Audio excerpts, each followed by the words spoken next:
প্রথমে মনে হয় 2টা গরুর ধরছিল, 2টা গরু থেকে পর্যায়ক্রমে খামারের সবগুলা গরুকে এফএমডি আক্রান্ত করে রাখছে।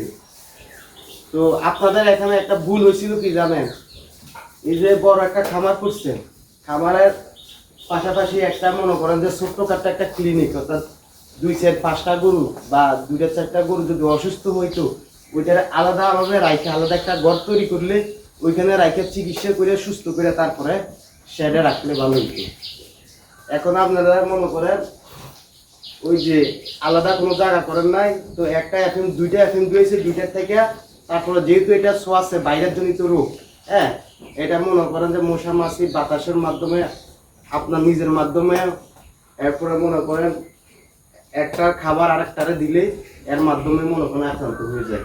এখন তো পর্যায়ক্রমে পুরোটি গরু, প্রিয় দর্শক, পর্যায়ক্রমে পুরো সবগুলো গরু এফএমডি রোগে আক্রান্ত হয়েছে। তা আপনারা অবশ্যই যখন খামার করবেন তখন আলাদা 2-3টা গরু বা 4টা গরু রাখার মতো, চিকিৎসা করার মতো জায়গা আলাদা তৈরি করে নেবেন। এতে করে আপনাদের যে গরু খামারের সমস্যা দেখা দিবে তাকে ওই ক্লিনিকে নিয়ে চিকিৎসা করে তারপরে খামারে ঢুকাবেন। তো সবাই ভিডিওটি শেয়ার করবেন। আমি আসছি ভাইয়ের খামারের প্রাথমিক চিকিৎসা দেওয়ার জন্য। তো সবাই দোয়া করবেন এবং ভিডিওটি শেয়ার করবেন যাতে নতুন যারা খামারি আছে তারা উপকৃত হতে পারে। ধন্যবাদ। আসসালামু আলাইকুম।